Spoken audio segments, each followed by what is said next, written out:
Oi, pessoal! Bem-vindos a mais uma análise aprofundada aqui conosco e um abraço especial para a galera que está sempre ligada no canal Mundo dos Concursos, buscando aquela força na preparação.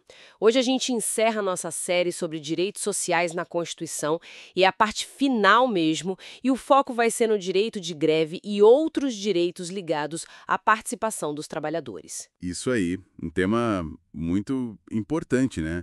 Porque, assim, envolve entender bem as diferenças do direito de greve na iniciativa privada e no setor público.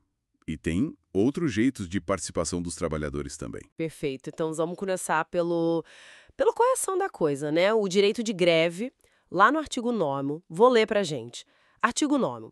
É assegurado o direito de greve, competindo aos trabalhadores decidir sobre a oportunidade de exercê-lo e sobre os interesses que devam, por meio dele, defender. Aí continua. Parágrafo 1º. A lei definirá os serviços ou atividades essenciais e disporá sobre o atendimento das necessidades inadiáveis da comunidade.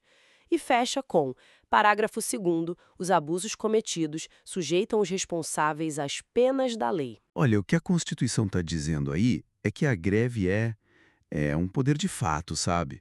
Uma parada coletiva do trabalho para defender alguma coisa. E quem decide? Os trabalhadores. É deles o direito, não é do sindicato sozinho, nem de uma pessoa só. Claro que tem um procedimento, né? Tentar negociar antes, fazer assembleia no sindicato. Mas o direito em si é da categoria. E, bom, a lei tenta equilibrar isso com o que a sociedade precisa, tipo, serviços essenciais não podem parar totalmente, e quem abusar responde por isso. Entendi. Mas aí, quando a gente olha para o servidor público, a coisa muda um pouco de figura, né? Tem umas regras específicas, muitas vindas do STF. Certo, exatamente. O Supremo teve que ajustar como o artigo 9º se aplica aos servidores. No tema 531, por exemplo, ficou definido que, olha, a regra é descontar os dias parados. Afinal, o trabalho não foi feito, né? O vínculo fica suspenso. Mas esse desconto pode não rolar se tiver um acordo para compensar as horas depois. E tem uma exceção super importante. Se a greve for culpa do governo, tipo atraso de salário, aí não pode descontar. É uma conduta ilícita do poder público, né? Ah, tá. Faz sentido. E tem mais, no tema 541 veio uma restrição bem forte. Policial civil e todo mundo da área de segurança pública, esses não podem fazer greve. Ponto. Em compensação, o governo é obrigado a sentar para negociar, para mediar os conflitos. O STF mandou usar a regra lá do artigo 165 do Código de Processo Civil para isso. E tem uma galera que a proibição é ainda mais clara, tá na Constituição mesmo, os militares. O artigo 142, parágrafo 3º, inciso 4, não deixa dúvida. Ao militar são proibidas a sindicalização e a greve. Isso. Essa aí é direta da fonte. Vale para o pessoal das Forças Armadas, Exército, Marinha, Aeronáutica, e também para os policiais militares e bombeiros militares nos estados e no DF. E aqui, ó, atenção, é diferente. Para os militares, a proibição está escrita na Constituição. Já para os policiais civis e outros da segurança, foi uma interpretação do STF. As duas valem.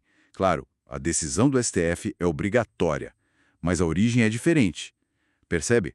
É bom sacar isso para a prova. Boa dica. Mudando um pouquinho de assunto, mas ainda falando de participação, tem o artigo 10. Diz assim: artigo 10.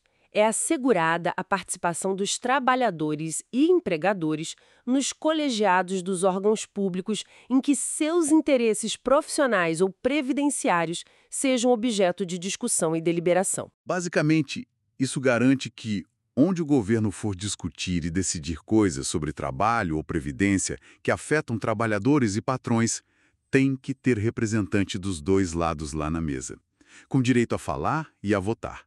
É para dar voz a quem é diretamente afetado, né? E falando em representação, mas dentro das empresas, tem o artigo 11. Artigo 11. Nas empresas de mais de 200 empregados, é assegurada a eleição de um representante destes, com a finalidade exclusiva de promover-lhes o entendimento direto com os empregadores.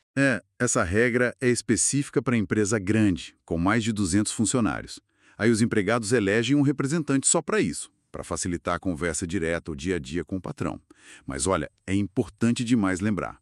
Esse representante não é o sindicato, tá? O sindicato continua sendo o representante oficial para negociação coletiva, para acordo, convenção. Isso está lá no artigo 8º. São coisas diferentes. Certo. Um é para conversa interna, o outro para negociação mais ampla. E, para a gente ir amarrando, vale lembrar que boa parte daqueles direitos sociais do artigo 7º valem também para os servidores públicos efetivos, né?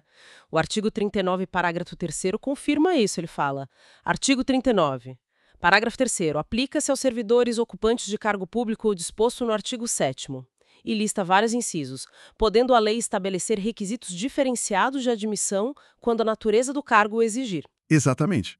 A Constituição estende muitos direitos dos trabalhadores da CLT para os estatutários. Claro, a lei pode adaptar uma coisa ou outra por causa do regime diferente, mas a base está lá. Ok. Então, na prática, para o servidor estatutário, quais são as diferenças mais gritantes em relação a esses direitos que a gente falou? As principais ausências ou restrições são basicamente 3. Primeiro, FGTS. Servidor estatutário não tem. Por quê? Porque tem a estabilidade depois do estágio probatório, né? É a segurança dele. Segundo, seguro-desemprego. Também não tem, pela mesmíssima razão da estabilidade. Se ele é estável, em tese, não fica desempregado. lógico. E terceiro, o direito de greve.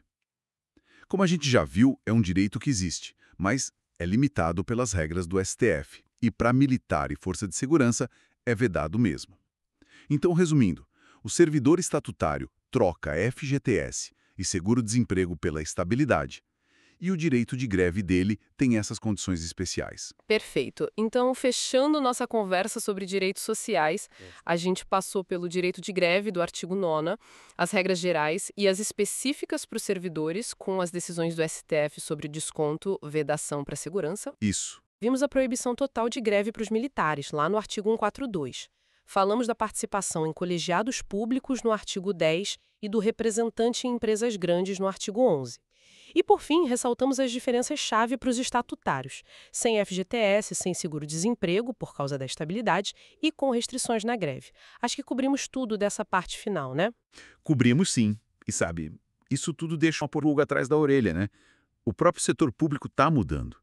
Aparecem novas formas de contratar gente, às vezes mais temporário, mais flexível.